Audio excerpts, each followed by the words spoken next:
The Toyota Tacoma update continues. We're going to install a couple of updated items today.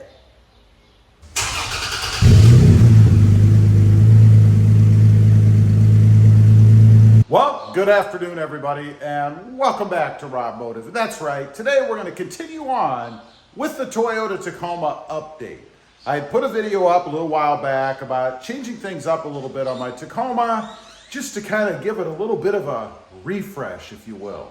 I mean, after all, Toyota's not giving us a redesign for 2023, so I'm gonna redesign mine a little bit. And that means changing around some of the accents and even the accessories that I have on the truck.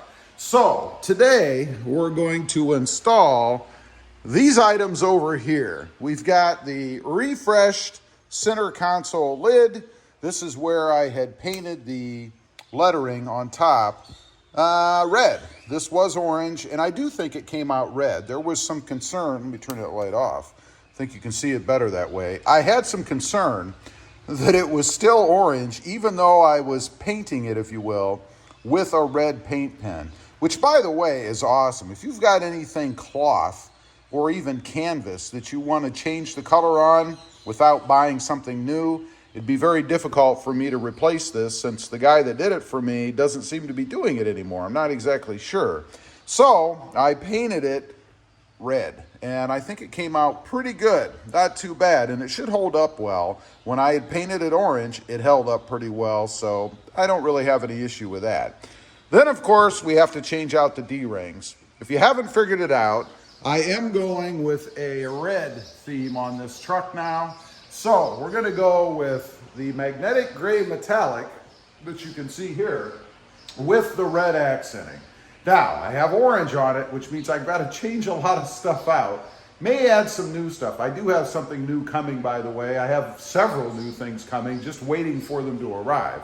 So, first of all, we're going to go ahead and put the center console lid back in. I'll show you how to do that. It's pretty simple to do. If you want to see how to take it out, there are a couple videos on the channel showing that. And then we're going to hit the D-rings. They're going to replace the orange ones that I have down here underneath.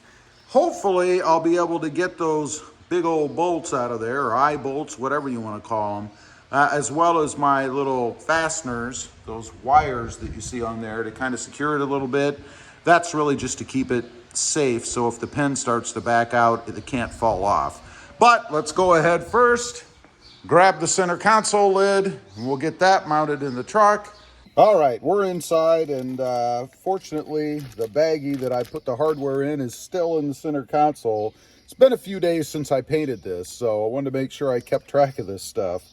This is very simple to do. If you saw the removal video, then you know there's just a few screws and that's it. So all you need is your center console lid and a Phillips screwdriver. That's it.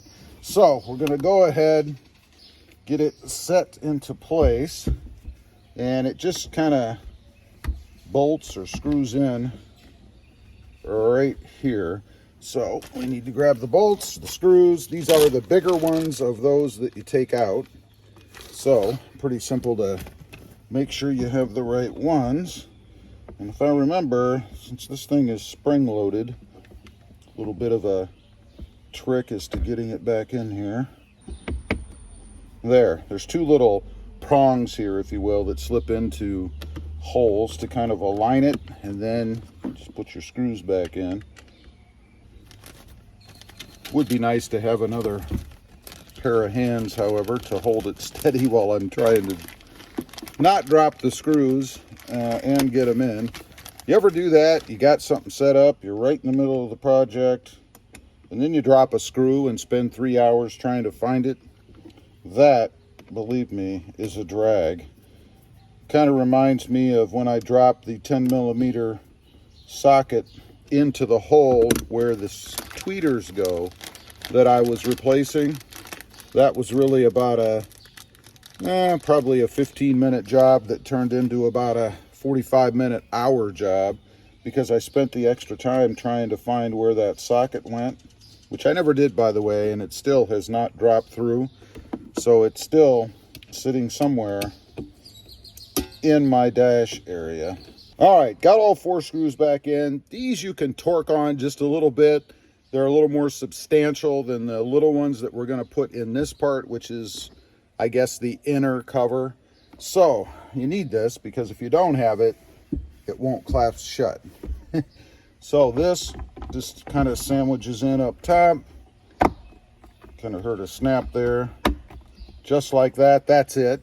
And then you've got 6 little dinky screws. And let me show you these. These are the ones that are easy to lose because if you drop them, they're going to just disappear. So that's what they are. I know it's probably hard to see. Going to go ahead and get those in, and then I'll show you what it looks like. Got them all screwed in. I will say 3 of the 6 screws that go around the edges are probably stripped. Kind of a drag, but it's very difficult, and I think they come stripped a lot of the times. But I do have 3 good ones, so that's cool. Could put some Loctite on them to hold them a little tighter, and I think if I do notice any fallout, I will do that. Could also go with a bigger screw, but for now, I think it's okay. Let's take a look, make sure it works right. No problems. And there is what it looks like inside the truck. Of course, it is the channel logo, you know, had to do that. But this is the new red RM part, and I think it came out pretty good. Now, let's move on to the D-rings. We're down here at the D-rings. And by the way, if you are wondering how these are installed, they have demon mounts or demon brackets. These things right here. I'll link a video down below. You can see how that's done, where they come from, all that kind of stuff, in case you're looking to put D-rings on the front of your Tacoma. But now we have to see how easy or not it is to actually get these out. I'm not quite sure. Hopefully they are not seized. First, I have to remove the little wire thingamajigger I have on here. And again, that's just to keep the pin, if it starts to back off, from coming all the way out and bouncing into somebody behind me. Well, that came off pretty easy, as you can see. That's good. I like that. Now, let's see about the pin. That might be a different story. Yeah, that's going to be a little more complicated, I think. And make sure I'm going the right way. I should be. So this is probably going to involve a hammer or something, because I think my screwdriver is a little bit weak, or maybe a wrench or something on the edge of this. We'll see. I'll grab some tools and we'll try another method. Okay, got it to break loose. I did get the other one off over there. Here's the myriad of tools that I use to do it. I actually braced this underneath on the passenger side because it's a different angle. And then I used a screwdriver with a sledgehammer to break this one loose, but it is loose. And it's funny because mine does not get a lot of exposure to the elements. So just sitting basically on there without being wet a lot or ice and snow and that kind of stuff, it seizes. So what a drag.